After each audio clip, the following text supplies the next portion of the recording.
Good evening, afternoon, night, morning, whenever you find a way to watch, listen to this podcast. It is me, Omar Shan Borja, the Burger Popper, joining for the second week of our Lambert Trophy podcast with Bobby of the TNT College Football Podcast. Bobby, thanks again for joining late and talking about the Northeast college football scene. As this is just a very exciting week. Every week in Northeast football is exciting, but this one in particular has some really great matchups compared to last week, which is just very dull. Well, as always, Omar, thank you for having me. It's always a privilege to be on here talking ball with you. And I agree. I mean, when I was looking at, I write everything down. I'm one of those old school guys. I don't type it out. I like writing it down, pen to paper. And as I'm going through all of it, keeping tabs on everything. I'm like, man, there's some good ones this week. Last week we had some interesting results. Um, but yeah, we got some big games this week, especially for the top five of our rankings. I think I shouldn't say I think I know we will have some shakeups in the top five after this week.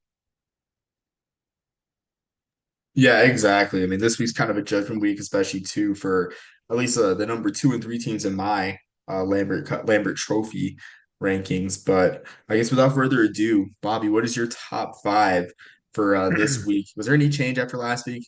Actually, I didn't change anybody from last week. I still went with the same original five I went with.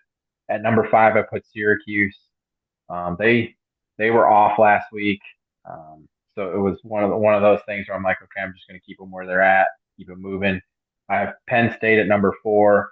Like I said last week, I think we agree that Penn State is the best team out of all of the teams that are eligible to win the trophy.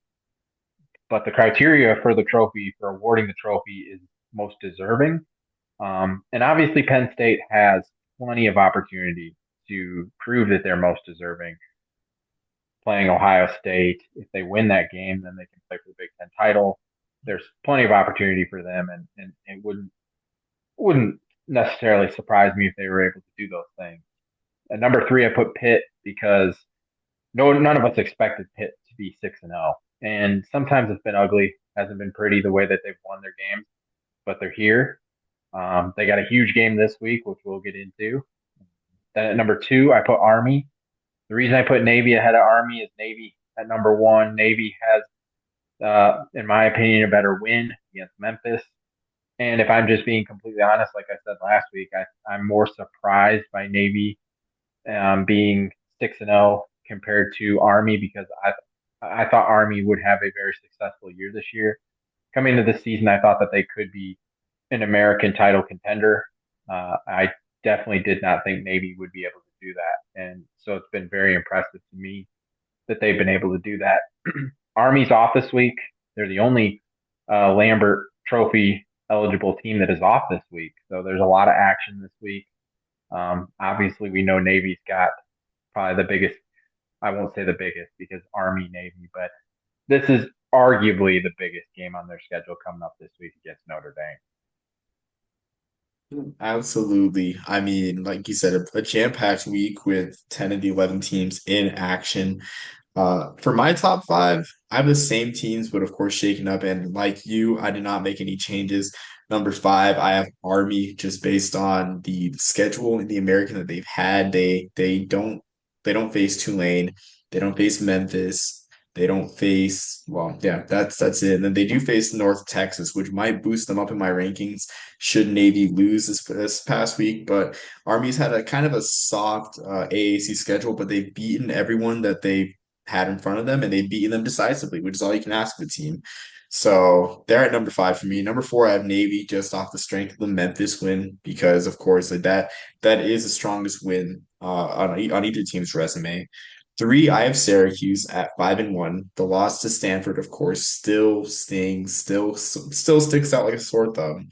But they can right that wrong this next week or tomorrow, actually, as we'll talk about later in the Mm-hmm. game against Pitt, who is number two. So there will probably be a shuffle there at the end of the game should Syracuse wins. So Pitt, of course, like you said, no one expecting them to be undefeated at 6-0, but man, Pitt has such a tough road coming up in the rest of the way in the ACC. So we'll see if they're legitimate for the Lambert Trophy and, of course, for the playoff.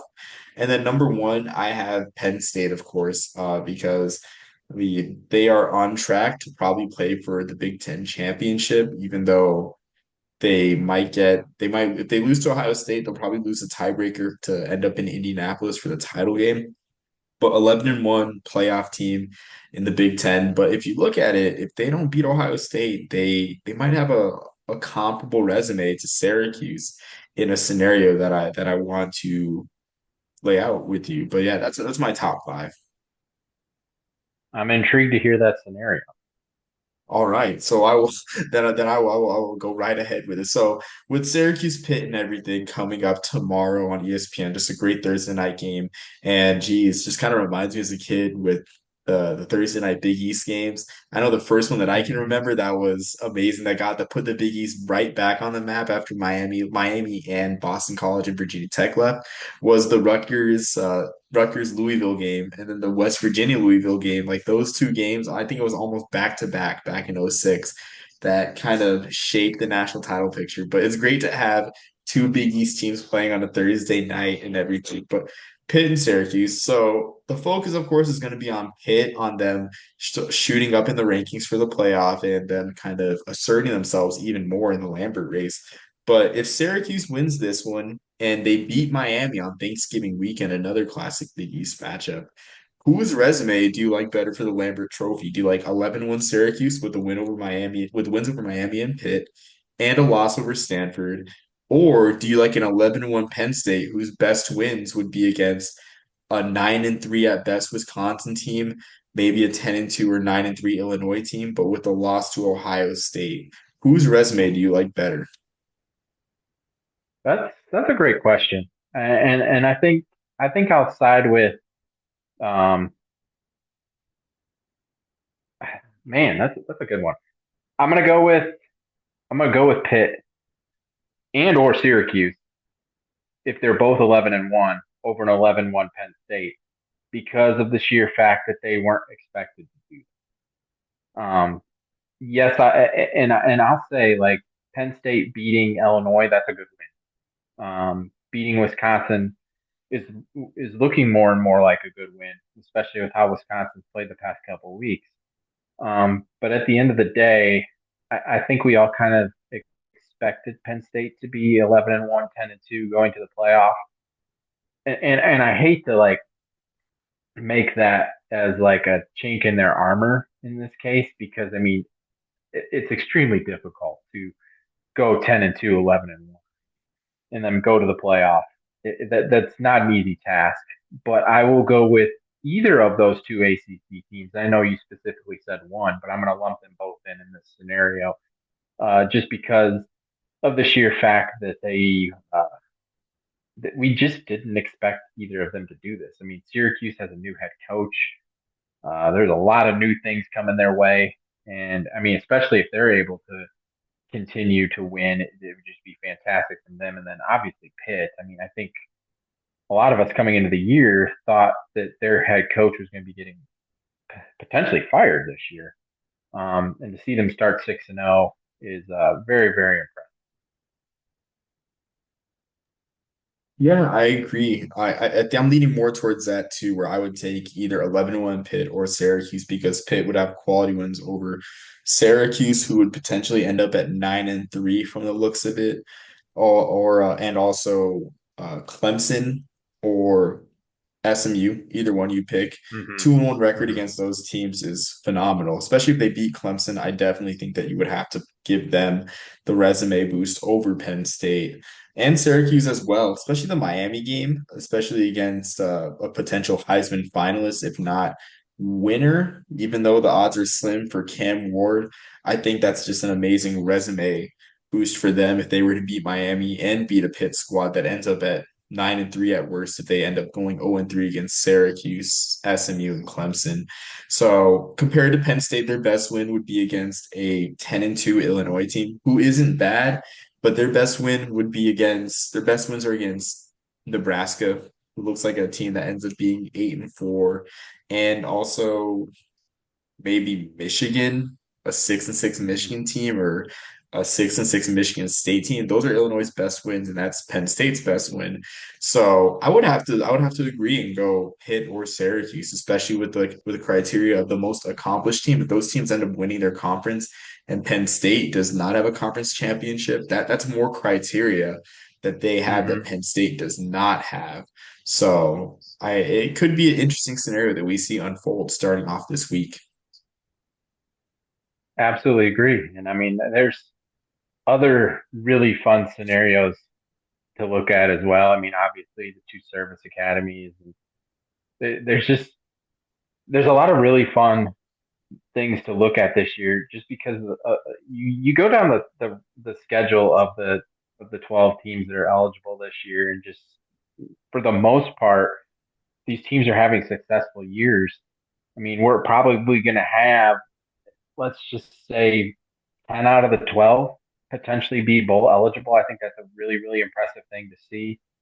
So just moving forward, as things keep going and rolling, I mean, and then you add into the fact as well that like you have multiple teams in the Lambert area that are Lambert eligible that can make the playoff, and I think that that's just really really cool for the sake of the award. But for me, it's just amazing for Northeast football. Absolutely. And in a time where Northeast football is kind of, I wouldn't say dormant's the word, but just hasn't been as great because of the growth of the Hmm. dispersing of its teams to separate conferences. This is just great for the region, great for revitalizing the region's footprint for football, really. So this is just a banner year and all. Like no matter what scenario happens, it's just a win for Northeast football. Hmm. Absolutely So agree. It's I mean, so many people on the national perspective look at Northeast football and they just laugh. But this year, I mean, you can't like go down the list of these teams, and you for almost all of them, you can say positive things about them. But then you look at the ones that are in our top five, and all five of those teams are legitimately in the college football playoff race. yeah, exactly. I mean, and it stretches out not just the power conferences, but of course the American Army Hmm. and Navy. Yes. Yep. So, Yep. and even beyond that, you have teams in conference races too, with Buffalo, Buffalo as Hmm. well being in the MAC race, a surprise team in the MAC race, even though they fell in the last game, but they had a valiant effort against Western Michigan, an exciting game. Hmm. So, at all levels in the FBS, Northeast football is very much alive and well. So going on to our games of the week. So of course we talked a lot about Pittsburgh, Syracuse on a Thursday night. To add just a little bit more before we move on to the other games of the week, for Pitt and Syracuse, do you see this game providing some significant Heisman buzz for Kyle McCord or Eli Holstein? And who do you see coming out on top in this game? I think it could. I think there's absolutely the scenario where either one of these guys falls out, does their thing. I think Kyle McCord has an advantage in this scenario. His name, people know who he is, obviously. Um, but I think he's had a very, very productive year. And I said from the time last season that he was not the problem at Ohio State. I think that's been proven this year. He's played pretty darn good football for Syracuse. I'm going with Syracuse to win this game personally, just because of his presence. He's played in big games. Obviously, he's played in arguably the biggest game from a college football regular season perspective, playing in the game against Michigan. Yes, he fell short in that game, but minus that last drive, he played really, really well in that game last year. And obviously, he's not going to be he shouldn't be intimidated going to Pittsburgh and playing the Panthers. Eli Holstein has been, uh, the best way for us to put it is a revelation for Pittsburgh this year. I mean, I don't think any of us expected what he's done. Kudos to him. He's had a fantastic year. Uh, Another reason I'm going with Syracuse is Pitt has just played too many close games of late, and I just think Syracuse just has a little bit more of that it factor to get it done.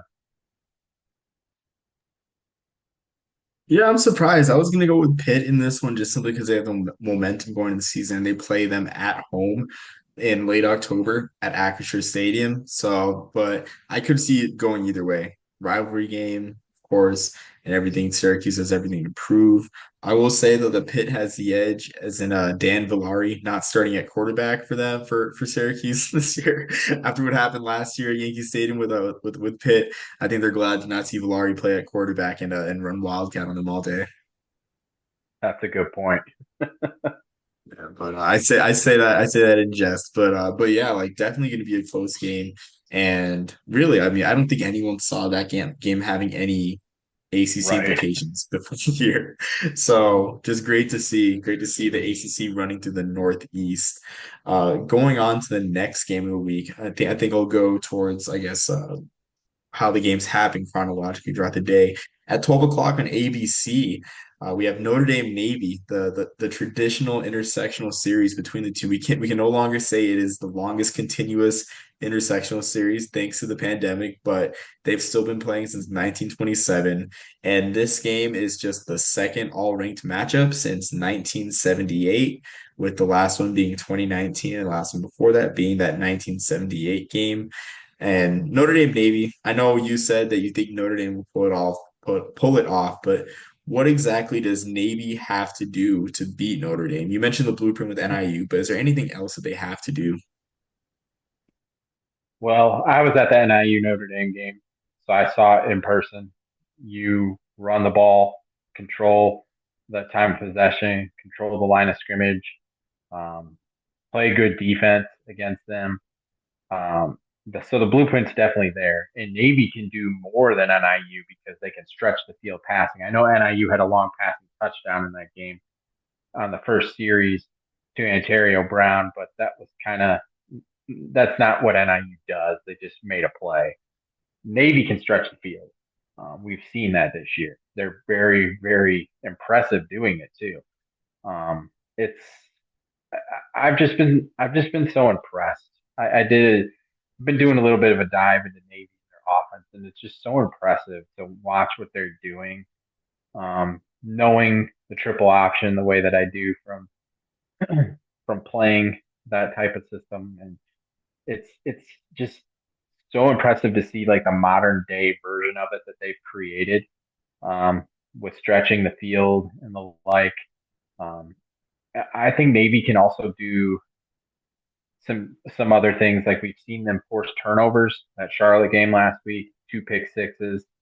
Um, they can stop the run. Like so, Notre Dame obviously has their hands full in this game.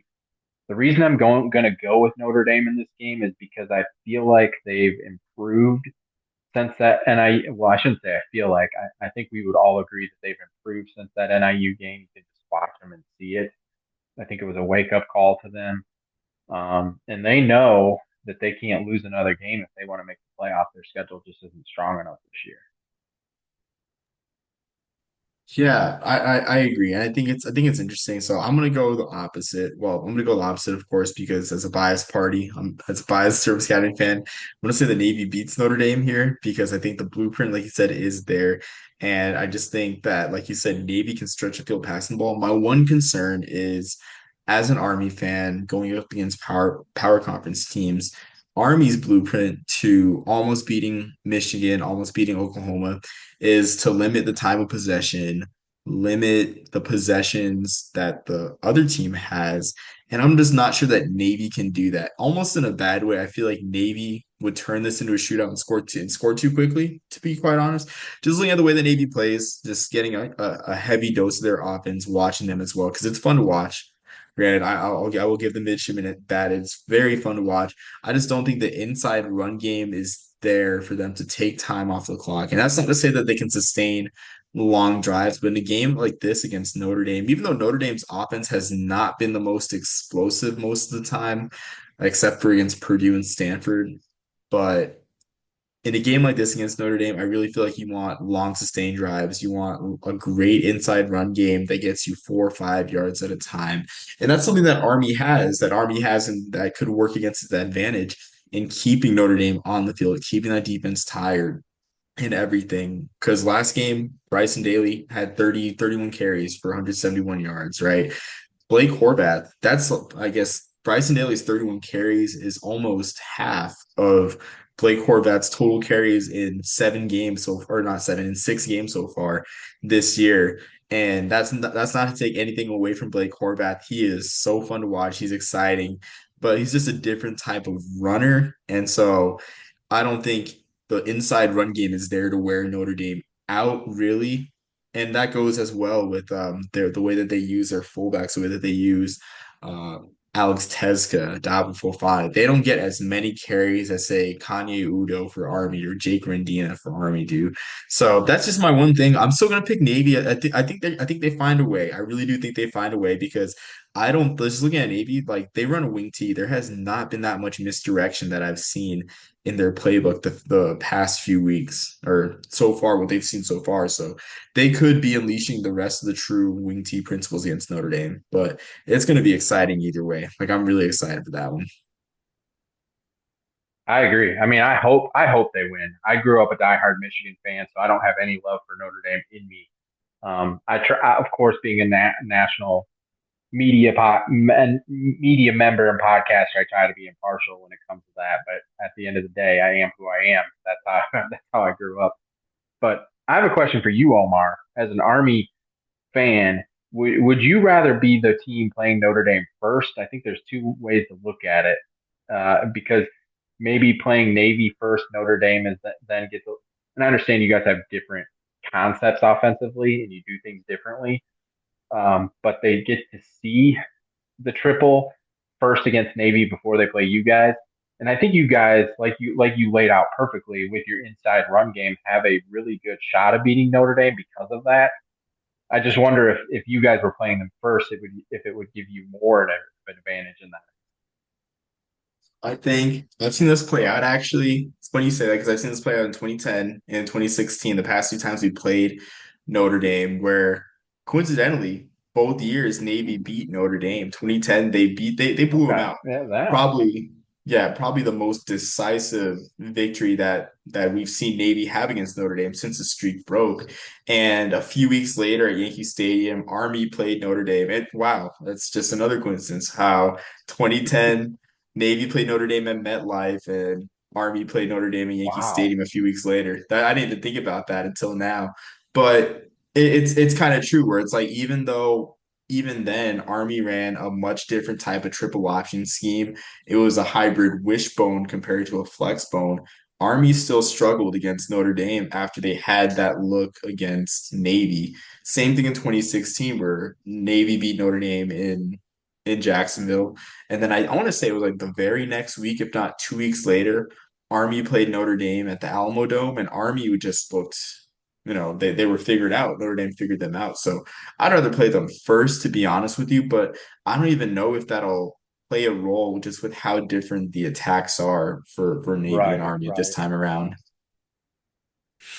I was kind of thinking that too, just because of they do they do things so differently. Um, and we've said it. I mean, it's so fun and entertaining to watch the way that they're doing it. It's just so impressive. Like I said, I hope that they win this game. I hope that they can continue just like you guys. I think it's just such.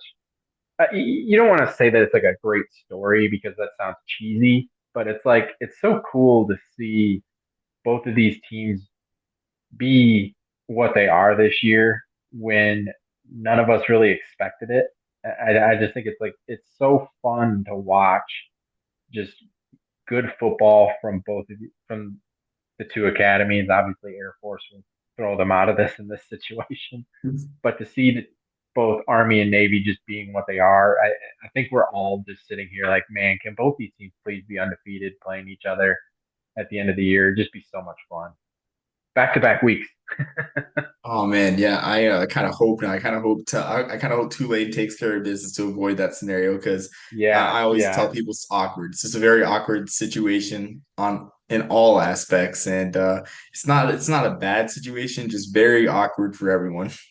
Right, right. That would be. It's like, which game do you wear the uniforms that you guys put out in advance? Okay. It's just It's just a fun thing to think It is like logistically, and I guess something, I guess in that situation, bring up with the uniforms. So what I feel like would happen is for the Air Force game, at least at West Point, they wear ACUs, they wear the camouflage uniforms for the about. Air Force game whenever it's at home at West Point. So I can see them saying like if it's here at West Point, if it's the American title game, I don't think they'll do a march on because the march on practice, like a week of practice goes into the march on during Army Navy game week. So I don't think there'd be a march on. I think they'd be fine with having the Corps Cadets and ACUs, but who knows? This is unprecedented Hmm. territory. Right, right. So going on to the next game, the next I guess the game of the week before we go into other interesting storylines around the Northeast. Penn State, Wisconsin. You picked this as your upset. I guess how likely is it do you think that Wisconsin, I guess, pulls the upset, and what do they have to do to upset Penn State? Because Penn State against stiff competition, not to discount their loss or their win over Illinois, but that was still just a 21-7 win. This like we said before, this isn't the Penn State team that blows you out of the water scoring points with Saquon Barkley, with Trace McSorley and everything. So with this game, I guess what does Wisconsin have to do to upset Penn State? What does Penn State have to do to avoid being upset? Uh, I think a big thing in this game is going to be turnover margin. I really do. I think Wisconsin the past couple of weeks has played really, really stout defense, to the point where it's been surprising. I'll say, not to the point that like you don't. I mean, Wisconsin year in year out plays good defense, but the past couple of weeks you've been like, wow, that's really, really impressive the way that they've been playing. Penn State has turned the ball over some this year, and and if they do that in Madison at night, the crowd's going to get into it. You know, a night game in Madison is crazy. I saw a night game in Madison 3 years ago when they played Army. Much better Wisconsin team this time around, I'll say. But at the end of the day, I just feel like to win this game, Wisconsin's going to have to force some turnovers, and they're going to have to punch in touchdowns instead of field goals. We've seen a couple times this year early on where they had to settle for field goals instead of touchdowns, and over the past couple of weeks, they've been punching them in for touchdowns uh, and playing great defense. So I think that that's how they get it done. Penn State, for them to get it done, don't turn the ball over and just play the way that they've been playing this year. They have a fantastic tight end, one of the best in college football. Utilize him, have him dominate the way he's been doing. Utilize your rushing attack where they can be successful in that. And obviously, they're more than capable of doing it. They've done it through this whole season. The way that they were able to come back against USC in their last game was impressive in my opinion. Being on the road, traveling thousands of miles across the country, so going to Wisconsin shouldn't be as daunting. Also, with the fact that obviously they've played at Wisconsin numerous times since the previous time that they've played USC. Um, like you said, this is the game that I looked at as my upset of the week, from a national perspective, but also from the Lambert Trophy perspective. There's just something going into this game where I have a gut feeling about Wisconsin finding a way to pull this one off. I agree. And I think for Penn State, if they lose this one, then I feel like that they need to beat Ohio State to take the Lambert Mm-hmm. Trophy. If Because I don't think a 10-2 Penn State with just a win over Illinois to build their resume overcomes Pitt a Pitt team that's 11-1, or even a 10-2 Pitt team that beats Clemson, or a 10-2 Syracuse team that beats Miami. Really, I just don't see that resume at least comfortably winning the Lambert Trophy over those two schools. And then of course there's Army and Navy. If Penn State loses this one and they lose Ohio State, I don't see them winning the Lambert Trophy over an Army team that's 12-0 with a loss to, or sorry, 13-0 with the win over Notre Dame, or same thing with Navy. So I really think they need this one for their resume because it's not as strong. And I think it's interesting too because I think Wisconsin definitely, like you said, not only on defense, but we're getting back to seeing the Wisconsin of old. I know that they're running a little bit of the air raid, but they've gone back to their roots recently. Tawi Walker has had a couple of great games at running back, just 198 against Rutgers, over 120 last week, and just kind of a classic Big Ten slugfest. Not even slugfest, but just like classic Big Ten defensive domination with Wisconsin winning 23-3. So that definitely is something to look for there with Wisconsin getting back to the basics with their run game. And just a good running back matchup too with the Nick Singleton on the other side. So that one definitely will be interesting. And I feel like this is the best I can't say it's the best Big Ten Saturday night game in weeks, but it's definitely like one of the best ones of the season, just looking at the slate so far. And I didn't think it would be, honestly. I thought this would just be another so-so game, but it definitely looks great. Definitely better than last week's game that they had with Michigan Yeah. State and Iowa. Yeah, I watched it. I watched it because I've avoided Saturday night football on ABC. I'm just protesting against the SEC. I should protest against the Big Ten too, to be honest with you. But I mean, I like NBC's coverage. I like the song and everything. I'm a sucker for a good kickoff song. I should have known that you were boycotting the SEC games. I would have boycotted it even more if Notre Dame Navy wasn't on ABC because that would have been just ridiculous. Like it's like ABC's not even trying to hide it anymore that it's the Right. SEC's network. So yeah, I could Yeah. go on. I could go on for a long time. So excuse me, staying in the Big Ten with I guess not really games that will decide the Lambert Trophy, but games with interesting storylines around the Northeast. We have Maryland, Minnesota. That game can decide a lot in the middle of the Big Ten bowl picture. We have a bunch of 4-3 and 3-4 teams, and some of those teams are going to go to bowls, and some of those teams are not. But Minnesota and Maryland are both teams recently coming off of really quality wins, of course, both against USC recently, actually, with against USC and for Minnesota, UCLA as well. That one's an interesting game. I think it's interesting kind of contrast in styles because Minnesota's going to run the ball. They haven't been as successful as they have in the past with Darius Taylor, but that's Minnesota's MO. Billy Edwards Jr. is having an amazing year. It's got to be tough following Talia Tagovailoa, but he's done an amazing job and really hasn't been getting credit for it, honestly. And then he's got Ty Felton to throw to because man, I don't know where Maryland keeps getting these receivers from, but it's like a factory the way that they keep getting amazing receivers to come play for them out there in Maryland. But that's an interesting game. Any thoughts on Maryland, Minnesota? Actually, that's not a Lambert game. You know what? You're right. Jeez. You're right. Still a great game. Still watch it. Yes, That's yes. my mistake. That's my mistake right there. Yeah. I looked at the map. Yeah. Maryland, you're right. Thanks for correcting me, Bobby. Maryland is not eligible for the Lambert Trophy, but No, still watch that it's one. it's interesting though because like you see West Virginia as a part of this, and it's obviously because of their rivalry with Pittsburgh. So you kind of would think Maryland. I like when I was first asked to be a part of this, I thought as I looked at the list of teams, I thought Maryland was going to be on there because you just you I saw the other teams and I'm like, well, okay, that they fit into the geographic blueprint, you could say. So I mean, I was a little surprised when they weren't included.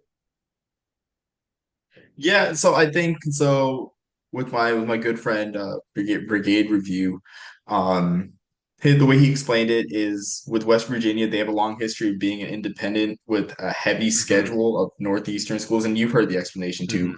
Bobby. I guess this is more so for our viewers and listeners. And Maryland too, just being the ACC, a longtime member, which is generally a Southern Conference. I Right, do think their right. exclusion is kind of justified, but yeah, that's Hmm. my mistake there on that one. But still watch that one. Great game. Definitely still watch that one. There should be a lot of rushing yards. It really should. Yeah, Roman Hemby on the other side for Maryland has not had the best year at running back. I mean, I'm kind of surprised. He's a got a lot of experience for the Terps. Just hasn't had the best year so far, but yeah, I think he'll pick it up. Yeah, just Minnesota hasn't defended the run very well, at least in the games that I've seen. So that's I like you said. I mean, it's been a little surprising that he hasn't uh, broken out, but I could feel it. I feel like this could be a game where Yeah. So, excusing that mistake there. Staying in the Big Ten, Rutgers, USC, we have that one on the Friday night. That one also can say a lot, can determine a lot for bowl implications for both Rutgers and USC. Almost feels like Rutgers needs that game for bowl eligibility. It seems so far away that they beat Washington on Fox Friday night at home, and now they're kind of in a bit of desperation after a close loss to Nebraska, then a blowout loss to Wisconsin, and then a close loss to UCLA, which definitely was a game that they needed to win to at least stay on track. And now they might have to pull an upset or two to even get back in the bowl picture, get to 6 wins. So that one's interesting there. I kind of wonder too if the late start will have an effect on Rutgers because man, that start is it's crazy, but I get why Fox did it after the World Series and Fox got lucky. They have Yankees, Dodgers, and then right after they have Rutgers, USC. So Fox played their cards exactly right. they did. Can you imagine playing a game? And I understand these are college kids who used to being up late, but like I can't imagine playing a football game at 11 o'clock on your body for from Rutgers' perspective. Like that's crazy to me.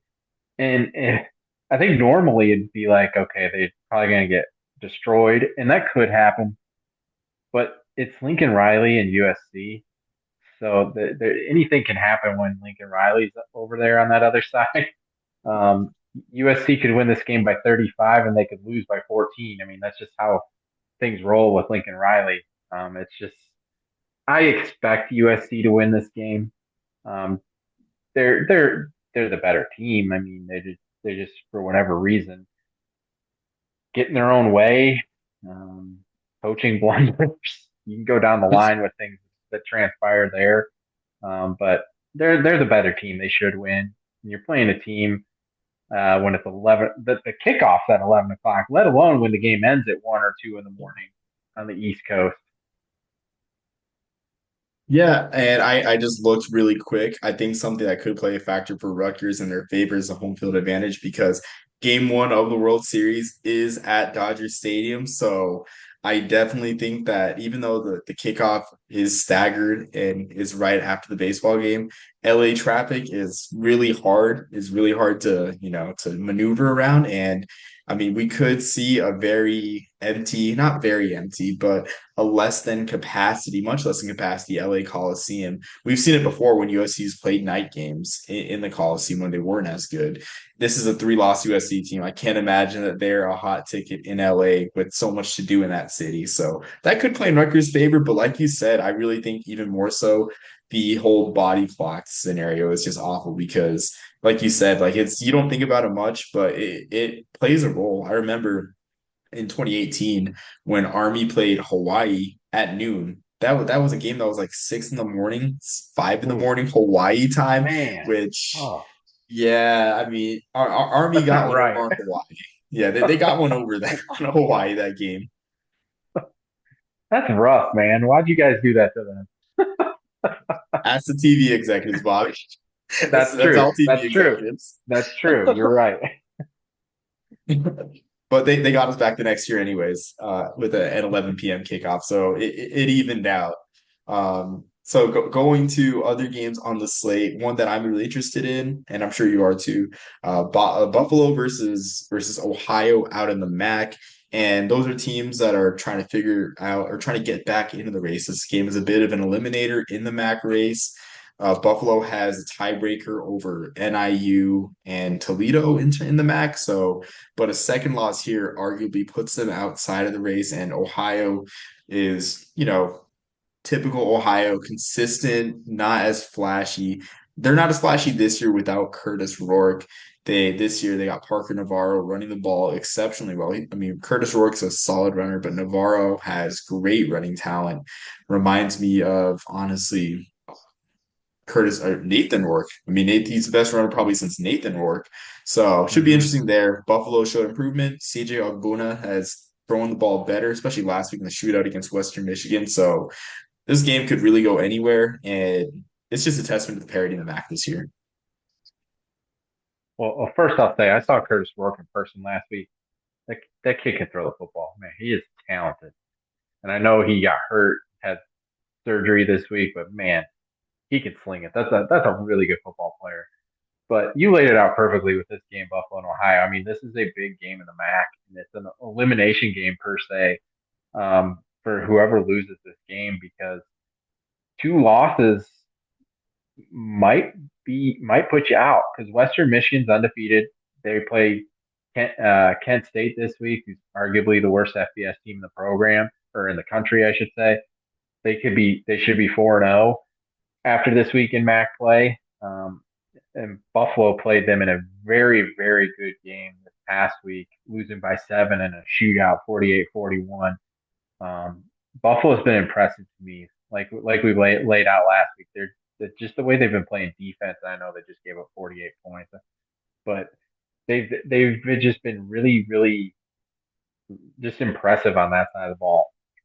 And I'm really impressed with what Ohio's done because they lost so many players to the transfer portal. So the fact that they're at the level that they're at right now with a legitimate chance to make a bowl game in MAC title contention, I think that just says a lot about their coaching staff and just the consistency that they've built there. It's just really, really impressive to see. And like you said, I mean, this is a huge game between these two.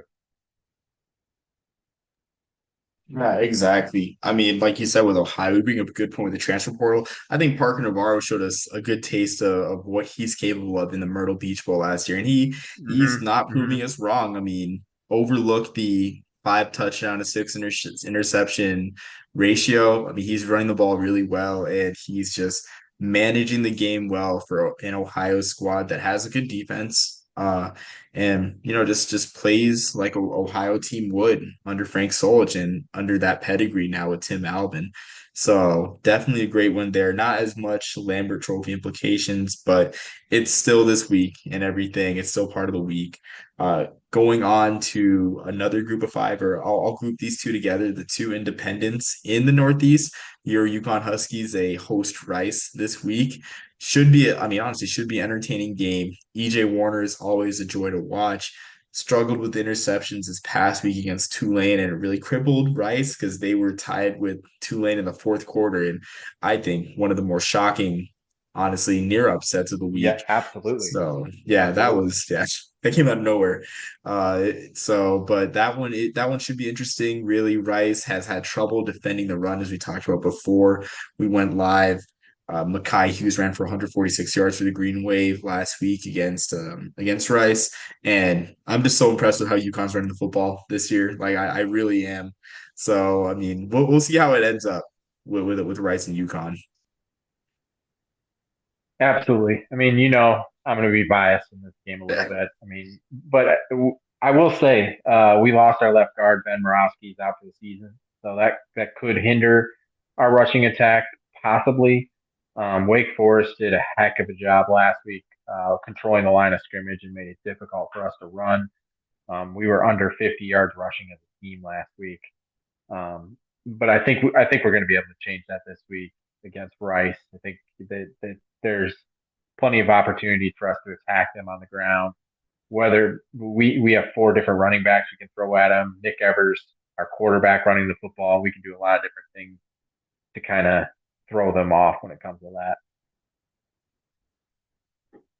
Yeah, exactly. I was just amazed by the depth of the backfield that UConn has because in the past in UConn's history, there's been feature backs and everything, but Mm-hmm. just this much depth in the backfield. The game that really blew me away was the FAU game when I think you guys ran for over 400 yards. Like I was like, wow. 421. Yeah, it was amazing, honestly. I think It that's more was. than yeah, I think that's more than that Army ran against Florida Atlantic.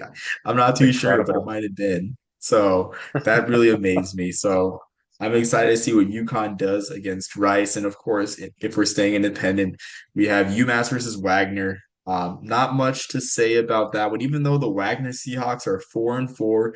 UMass did have trouble against Central Connecticut State, a fellow Northeast Conference school. So this one is, I mean, it on the surface, it's easy to write off Wagner, but I mean, you never know. UMass is having a bit of a rough year. I do expect them to get back on track, and I continue to wish UMass the best. Hopefully, things get better when they move to the MAC.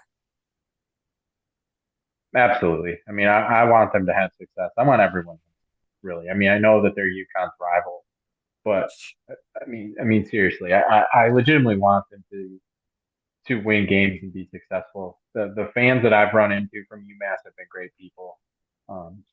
But like you said, I think joining the MAC is going to help them. It's going to at least, I think it's going to help them build at least a blueprint and a foundation. Because being independent in their case is very difficult. Because UConn, from the UConn perspective of independence, at least UConn has a foundation from our other sports perspectives from the Big East. So we have that foundation, and being a former Big East football program, I think that helps us as well. UMass, on the other hand, just hasn't had that from an FBS perspective, so I think that's really hindered them. And I know they were in the MAC before, but I think they have I think they have a better infrastructure this time around. I think their coaching staff this time around is better suited for the move. And I think they're going to be able to join and have success early on. Hopefully, there's definitely teams at the bottom of the MAC that they can beat for sure. Yeah, I agree, and I think it helps too that some of those teams are out in the West, and the fact that the MAC doesn't have divisions anymore. And even two in the middle of pack, like UMass can compete well. They almost beat Toledo. They beat Toledo in every Right, single right. stat category, but They should special have beat teams. Miami. They should have, yeah, they should have. But special teams, and that's been a recurring thing that I've seen in covering UMass this year. Is special teams has been the letdown. But I do think they're close. I think, of course, like you said, being in the MAC will help them a lot, and not having to give away 3 games against the SEC each year to just affect Yeah, them. Like it's tough. Like it's really insane because taking away those 3 SEC games, they would have had to go 7-5 with having 2 FCS teams to even make a bowl game. Of course, right. playing top teams in the MAC, like they ended up playing Northern Illinois, but they played very well against. So I wish them the best this year. I just hope in this game that Tyson Pumachan can stay upright. I know against Missouri that Pumachan left the game. I think they took him out because they were down by a lot. They played Ahmad Haston, last year's Wildcat quarterback, so I don't think there's a quarterback controversy. But I mean, we could see Haston more quarterback of the future. He's I want to say I think he's a freshman. I think he preserved his red shirt last year, but freshman or sophomore. But he looks like the future quarterback, so maybe we'll see him coming up. But going on with the rest of the slate, and I realized I kind of went out of order in terms of the order of the games. But Friday night we have Louisville versus Boston College. And that one would have been honestly, that one would have been a good red bandana game, being a Friday night game in late October. But this one, I kind of feel like Boston College needs this game for bowl eligibility. They have really cooled off after their hot start, and I don't see Boston College beating Louisville, to be honest, because Louisville has played a gauntlet and they proved that they can score points in bunches. And I just don't think that Boston College is built, at least just now, because Bill O'Brien is a great offensive mind. I don't think now with the players that they have that they can match a Louisville team that would score a lot of points on them and turn it into a shootout. I agree. I mean, I look at Louisville, their 3 losses, they're by 7 points each to Notre Dame, SMU, and Miami. Those are good losses. I mean, those are good football teams. So I look at this game, and I think Boston College was really exposed last week. I give them credit for fighting back against Virginia Tech, making that a game there for a little while. But I just feel like they were really exposed in that game, offensively, defensively, especially. I just think Louisville has too much firepower. Yeah, I agree, but I just saw too that Colin Lacey opted out, something I did not know in my Yeah, research. yep, That's yeah. crazy. So that could help Boston That College just actually. happened. Like that. Yeah, I did not know that happened. I guess 4 hours ago. So that Yeah. could help Boston College, but like you said, too much firepower. Like Tyler Shuff is having an amazing year, and Colin Lacey is not even the leading receiver on that team. And Louisville's going to run the Hmm. ball too. And after the troubles that they had against Weichel Tootin last week, I really don't think that they'll be prepped for Louisville's run game.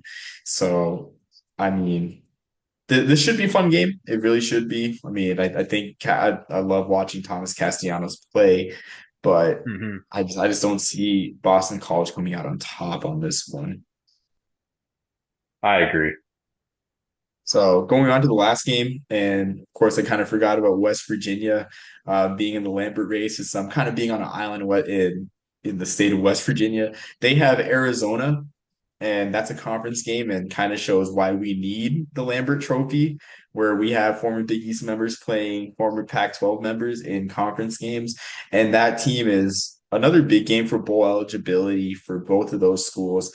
Kind of think who would have thought that Arizona would be at where they are right now with their bowl hopes slipping away, but they kind of need this game against West Virginia. West Virginia needs this game against Arizona, being 3-4, two entertaining quarterbacks to watch, really, with Garrett Green and um, and Noah Fafita, just two great dual threat quarterbacks. I think this game can go either way, and luckily for West Virginia, it's not a late game, so the body clock thing is not a factor here. Right. It's an interesting game for sure. Like you said, I mean, who would have thought this would be a conference game? It's just weird to see it, but at the same time, you laid it out perfectly. I mean, these are two quarterbacks that can do a lot of different things. I'm gonna go with Arizona. They're the home team. I like Fafita better. I'm not a big Garrett Green fan, but at the same time, like I do know and recognize that he can do things and that he can be successful. Um, and I know that West Virginia this year they've played a difficult schedule with the losses that they've had. They've all been against good quality now ranked teams. Where Arizona, obviously earlier in the year they were ranked, but they obviously have not played to that